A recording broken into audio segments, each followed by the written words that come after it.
عارف نے گاؤں کے لوگوں کو متحد کیا اور قرآن کی روشنی میں زندگی گزارنے کی ترغیب دی۔ گاؤں میں امن و سکون لوٹ آیا اور لوگ عارف کو نہ صرف سچائی کی علامت سمجھنے لگے بلکہ اس کے ذریعے اللہ کی ہدایت کو اپنانے لگے۔ اس ویڈیو کو پورا دیکھیں اور پلیز ہمارے چینل کو سبسکرائب ضرور کریں۔ عارف ایک عام سا نوجوان تھا جو اپنے گاؤں میں زندگی بسر کر رہا تھا۔ وہ نہ زیادہ عبادت گزار تھا اور نہ ہی بہت زیادہ گنہگار۔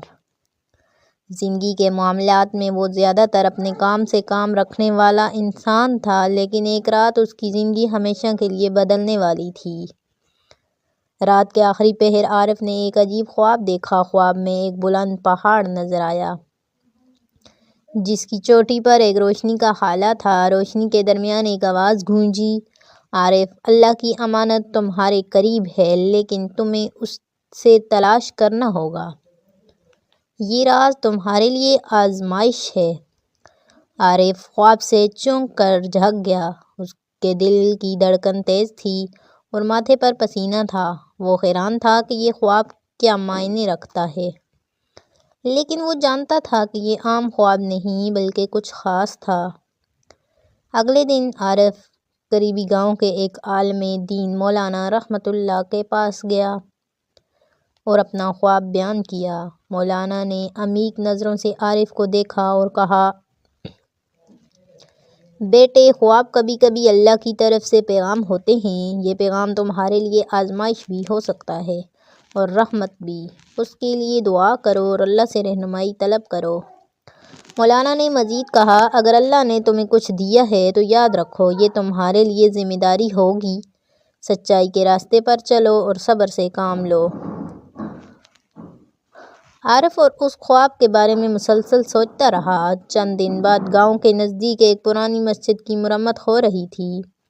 عارف مسجد کے قریب سے گزر رہا تھا کہ اس کا دھیان زمین کی ایک خاص جگہ پر گیا۔ وہاں مٹی میں ایک پراسرار نشان تھا، جیسے کچھ زمین کے نیچے چھپا ہو۔ عارف نے مزدوروں سے کہا کہ وہاں کھدائی کریں۔ کھدائی کے دوران مزدوروں کو ایک لوہے کا پرانا صندوق ملا۔ صندوق بھاری تھا اور اس پر عجیب و غریب نقوش بنے ہوئے تھے۔ گاؤں کے لوگ بھی جمع ہو گئے۔ ہر کوئی حیران تھا کہ اس صندوق میں کیا ہوگا۔ مولانا رحمت اللہ کو بلایا گیا۔ انہوں نے بسم اللہ پڑھی اور صندوق کو کھولنے کا کہا۔ صندوق کھولا گیا تو اندر ایک پرانا قرآن مجید رکھا ہوا تھا۔ قرآن کے ساتھ ایک چھوٹا سا خط بھی موجود تھا۔ خط پر پرانی عربی میں لکھا تھا، یہ اللہ کی امانت ہے، جس نے اسے پایا وہ اسے اللہ کے بندوں تک پہنچائے، اس کے ذریعے گمشدہ روحوں کو ہدایت کا راستہ دکھائے۔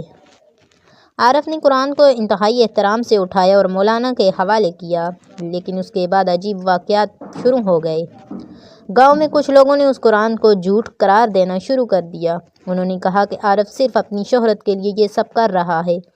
عارف کے خلاف سازشیں ہونے لگیں اور اسے جھوٹا اور فریبی کہا جانے لگا۔ عارف نے ہمت نہیں ہاری۔ اس نے دن رات اللہ سے دعا کی اور مولانا کی رہنمائی میں قرآن کی تعلیمات کو گاؤں کے لوگوں تک پہنچانا شروع کیا۔ اس نے ہر جھوٹ اور الزام کا جواب صبر و حکمت سے دیا۔ آہستہ آہستہ گاؤں کے لوگ اس کی سچائی کو سمجھنے لگے۔ چند ماہ بعد ایک بوڑھا شخص جو دوسرے گاؤں سے آیا تھا، اس قرآن کو دیکھ کر رو پڑا۔ اس نے بتایا کہ یہ قرآن ان کے آباء و اجداد کا تھا، جو کئی صدیوں پہلے جنگ کے دوران گم ہو گیا تھا۔ اس قرآن کے ساتھ ایک راز چھپا تھا، جس بھی قوم کے پاس یہ قرآن ہوگا وہ تباہی سے بچ جائے گی، بشرط یہ کہ وہ اس کی تعلیمات پر عمل کرے۔ عارف نے گاؤں کے لوگوں کو متحد کیا اور قرآن کی روشنی میں زندگی گزارنے کی ترغیب دی۔ گاؤں میں امن و سکون لوٹ آیا اور لوگ عارف کو نہ صرف سچائی کی علامت سمجھنے لگے بلکہ اس کے ذریعے اللہ کی ہدایت کو اپنانے لگے۔